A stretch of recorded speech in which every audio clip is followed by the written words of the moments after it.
नमस्कार साथियों, कैसे हैं आप सभी। उम्मीद करते हैं कि आप स्वस्थ होंगे, सुरक्षित होंगे और सुखी होंगे। जैसा कि हम ये चाहते हैं कि हमारे और आपके संवाद से एक वाद और एक संवाद में एक गहराई आए, एक स्थिरता आए, एक तर्क का जो स्तर है उसमें इजाफा हो और उसमें जरूरत होती है हमारे विचार का सही मार्ग पर, सही डायरेक्शन में होना। और उन विचारों में कितनी पवित्रता है, कितनी शुद्धता है, कितना हम उन बातों को लेके कॉन्शियस हैं, कितने होश में हैं। इन सब बातों को समझते हुए, जानते हुए आज कुछ और नीति के बारे बातें, कुछ समझ की बातें में ऐड ऑन करते हैं अपने इस कोश को, जो हमारी इस अज्ञानता से, हमारी बेहोशी से उसमें खालीपन है, उसमें और भरने का प्रयास करते हैं और देखते हैं। साधूनाम दर्शनम पुण्यम तीर्थ भूता ही साधवा कालेन फलते तीर्थम साध्या साधु समागमा। अर्थात सज्जन पुरुष के दर्शन से पुण्य प्राप्त होता है, क्योंकि साधु पुरुष अपने आप में साक्षात तीर्थ स्वरूप होते हैं। तीर्थ तो अपने समय के अनुसार ही फल देता है, परंतु साधुओं का सत्संग करने से जल्दी ही मन की आशाएं पूर्ण हो जाती हैं। इसको थोड़ा समझने का प्रयास करिए। किसी को जब आप देखते हैं तो उसका जो प्रभाव है, उसकी जो ऊर्जा है, वो आप में परिलक्षित होती है। क्योंकि धारणा यही है और आपके मन के अडॉप्ट करने की जो प्रोबेबिलिटी है वो यही है कि वो किसके साथ है, किसके जीवन को फॉलो कर रहा है, किन लोगों को अनुसरण कर रहा है, किन के बातों को अपने जीवन में उतार रहा है। ये सारी बातें ही प्रभाव डालती हैं। तो जो सज्जन पुरुष होते हैं उनका प्रभाव ऐसे पड़ता है कि उनकी जो एनर्जी है वो आप में वैसे ही प्रवाहित होती है। जैसे आप कुछ संतों को ले लीजिए, जब आप उनका विचार करते हैं तो उनकी वैसी जो सोच है, वैसा जो विचार है, वो जो पॉजिटिव एनर्जी है वो आप में सीधे कनेक्ट होती है, वो वाइब मैच होती है। और जो वो वाइब मैच होती है तब आप कितने भी एंजाइटी में हो, डिप्रेशन में हो, टेंशन में हो, तो वो जो है आपको वहां से निकाल के आपको मजबूत बना देती है, खड़ा कर देती है। तो सदैव आपको साधु लोगों की, सज्जन लोगों का दर्शन करना चाहिए, उनके संपर्क में रहना चाहिए, उनकी बातों को सुनना चाहिए, क्योंकि वही हैं जो आपको उस अंधकारमयी, जो आपका एक काल्पनिक दुनिया है, जो बेहोशी की दुनिया है, उसमें एक स्थिरता, उसमें धैर्यता और आपके सोचने का जो रास्ता है, सोचने की जो दायरा है, उसमें विकास होगा, उसमें एक मजबूती आएगी। विप्रा अस्मिन् नगरे महान कथय कस्ताल द्रुमाणाम गणको दाता राजको दताति वशनम प्रात्र गृहीत्वा निशीको दक्षा परदार वित्त हरणे सर्वे अपि दक्षो जना कस्म अजीवसि हे सखे विष्क्रमिन यानेन जीवम अहम। अर्थात कोई राही अथवा यात्री किसी नगर में पहुंचकर किसी ब्राह्मण से पूछता है कि हे ब्राह्मण, मुझे बताओ कि इस नगर में कौन सबसे अधिक महान है। उस ब्राह्मण ने उत्तर दिया, ताड़ के वृक्षों का झुंड। यात्री ने फिर प्रश्न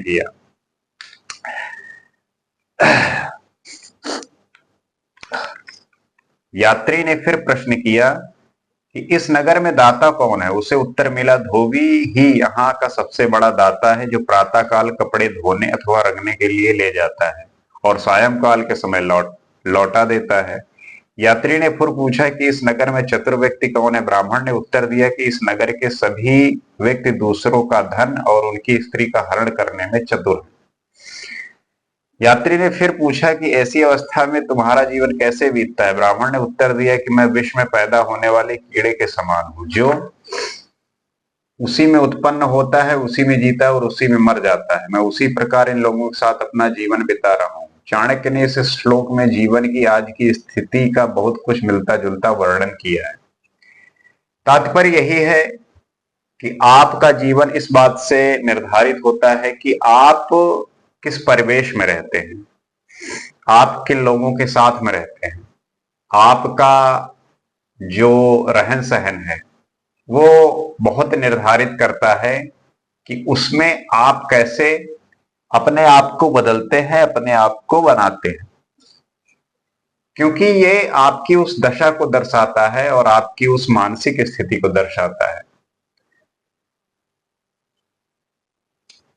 विप्रापादो कदर्मानि न वेद शास्त्र ध्वनि गर्जतानि स्वाहा स्वाधाकार विवर्जितानि शमशान तुल्यानि ग्रहाणि तानि। जिन घरों में ब्राह्मणों के पांव धोने वाले जल से कीचड़ न हुआ हो, जहां वेद आदि शास्त्रों के पाठ न होते हों, जिस घर में स्वाहा और स्वधा इन शब्दों का उच्चारण नहीं होता, वे घर शमशान भूमि के समान होते हैं। अर्थात जिन घरों में ब्राह्मणों का आदर सत्कार नहीं होता, वहां वेद आदि शास्त्रों की ध्वनि नहीं गूंजती। जिस घर में कोई अच्छा धर्म कर्म, ब्राह्मणों की पूजा और पितरों का पिंडदान आदि नहीं होता, उस घर को शमशान के समान समझना चाहिए। वो घर मुर्दों का निवास स्थान ही माना जाता है। तात्पर्य यह है कि ब्राह्मण मतलब कि ज्ञानी अर्थात विद्वान। अगर किसी घर में कोई ब्राह्मण नहीं है, कोई विद्वान नहीं है, ज्ञानी नहीं है, तो जाहिर सी बात है कि उस घर में रह रहे लोगों का जो स्वभाव है, जो उनका ज्ञान की उपलब्धता है, जो ज्ञान की स्थिति है, वो इस बात से वंचित रह जाते हैं कि कैसे उन्हें हम उस मार्ग में ले आए। तो जो ब्राह्मण होता है, जो विद्वान होता है, ज्ञानी होता है, वो अपने ज्ञान से उनको ठीक करने का प्रयास करता है, उनको सही मार्ग में लाने का प्रयास करता है। और जिस घर में वेद शास्त्रों का उच्चारण ना हुआ हो, तात्पर्य यह है कि जहां पे अच्छी बातें ना होती हो, जहां पे सैद्धांतिक बातें ना होती हो, जहां नीति की बातें ना होती हो, तो वहां पे वो जगह एक तरीके से शमशान के समान होता है। उस जगह की जो अपनी मर्यादा है वो कैसे बनाई जाए, ये इस बात से निर्भर करती है कि वहां कैसे लोग रह रहे हैं। तो ज्ञानी का होना, पंडित का होना, ब्राह्मण का होना, ये दर्शाता है कि वहां ज्ञान का जो प्रवाह है वो बह रहा है।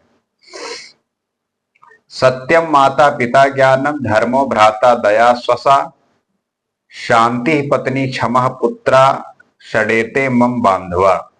किसी सांसारिक पुरुष ने किसी संत महात्मा को अत्यंत आनंद की स्थिति में देखकर उनसे पूछा तो वो अपने परिवार का परिचय इस प्रकार देता है। सत्य ही मेरी माता है, ज्ञान मेरा पिता है, धर्म ही मेरा भाई है और दया ही मेरी बहन है, शांति मेरी पत्नी है और क्षमा और सहनशीलता मेरे पुत्र हैं। ये 6 ही मेरे परिवार के सदस्य हैं, मेरे बंधु बांधव हैं, मेरे रिश्तेदार हैं। क्या बात है। अगर आपने इस श्लोक को समझ गए, अगर इस बात को समझ गए, तो आपके आधे कष्ट अपने आप खत्म हो जाएंगे। कैसे कि अगर आपका परिवार इस तरीके से भरा हुआ है कि जहां पे माता सत्य के समान हो, अगर आपने अपने जीवन में सत्य ला लिया, ज्ञान मेरा पिता है, अगर ज्ञान आपने अर्जित किया, ज्ञान आपके साथ है, धर्म आपके साथ है, भाई धर्म के समान है, दया बहन के समान है, दया ले आया, शांति ले आई, क्षमा ले आए, सहनशीलता ले आए, ये अगर गुण आप में विद्यमान है तो आप जो है सुखी हैं और आप ही संतुष्ट हैं, आप ही आनंदित हैं, क्योंकि इन्हीं गुणों के माध्यम से ही आप सुखी और आनंदित हो सकते हैं। आपके जीवन में इन सारे गुणों के माध्यम से आप संतुष्टि के रास्ते में आएंगे and you will get find peace, because these things are really connected with your mind, with soul, that will help you to peace, in peace। अगर आपको शांति चाहिए तो आपको सदैव ध्यान रखना है कि मुझे ट्रुथ, नॉलेज, धर्म, मर्सी, शांति, पीस, फॉरगिवनेस, आप में परसिवरेंस कितना है। ये ऐसे गुण हैं जिसको धारण करने के बाद ही आपका जीवन आनंदित होगा, आप प्रसन्न होंगे। इन विचारों से आशा करता हूं कि अगर आप इनको अपने जीवन में धारण करते हैं तो आपके जीवन में एक अमूलभूत एक आनंद का प्रवाह बहेगा। और इस आनंद के प्रवाह में अगर आपने गोता लगा दिया, अगर इसमें आप डूब गए, तब आपके समान इस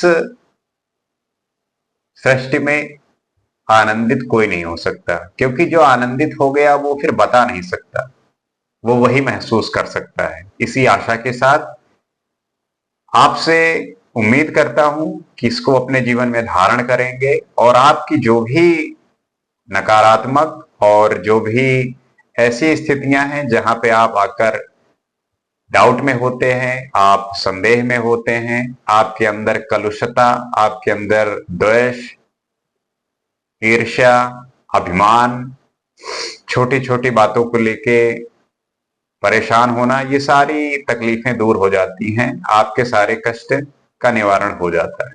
आप इन सब गुणों को अपने जीवन में उतारिए और उसके बाद देखिए कैसे आपका जीवन परिवर्तित होता है।